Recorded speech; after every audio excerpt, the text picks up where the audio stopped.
Hi, I'm Jamey from Stonemaier Games, and today I'm going to talk about my favorite mechanism in the game, The Witcher Old World. The Witcher Old World is a sandbox adventure game, and I mean sandbox in that there are a lot of different ways that you can score the trophies or gain the trophies that you need to complete the game. It's a race to 4 trophies. You can have combat with other Witchers. It's a competitive game. You can defeat monsters, as Witchers are prone to doing, and you can also level up to a certain level on your player mat, and that is worth a trophy as well when you get to the last level. My favorite mechanism in the game, actually I have 2 favorite mechanisms. One is very brief, but I think is very clever, which is at the end of every turn, you get to gain a card, which I like. It's just built into the last thing that you do on your turn is that you gain a card. And when you're doing so, another player can start to take their turn because it doesn't really affect them. But the really clever hook of this is that it's a card row, and the cards that enter that row from the deck are cost a little bit extra. These are the cost of the cards is you have to discard a card from your hand, 0, 1, or 2 cards typically, and that might cost 1 extra if it's in the far left slots.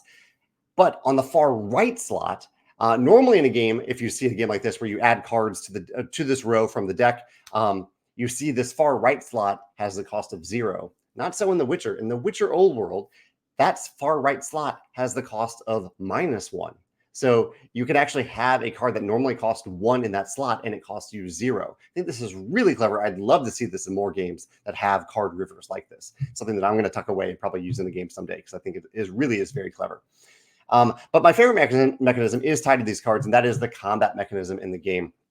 Which, while it does take a little while, other players can bet on if I'm in combat with you, the other players at the table can actually bet on who they think will win the combat. And there's also the same mechanisms of combat are used when you fight monsters. So you don't have to learn a different system just to fight a monster. But yeah, the card system in this card combat system, I think, is really, really clever, where you have your hand of cards, but also at the beginning of combat, you shuffle in your deck and your discard, which are usually, I would say, your entire deck and discard and your hand usually average around 10 to 15 cards, maybe a little over a dozen. So you shuffle the discard, shuffle your deck in together, and that plus your hand forms your life pool. And so if you run out of cards, you run out of life, you lose the combat. You don't die, you just lose the combat. And so I like that. I like that you get to use all of your cards in combat. I like the use of cards as life.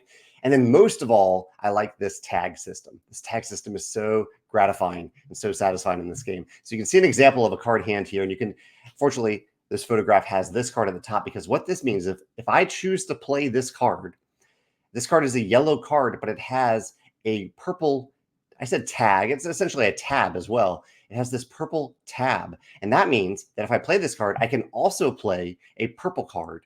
And if that purple card has a tab of, say, a red card, I can also play this red card. You can kind of see right here in this photo, this red card and this blue card don't have tabs there, so I can't play an additional card on top of them. But it feels really good in this game to combo together multiple cards in a row. And usually that is the play. That is the play, to play more cards.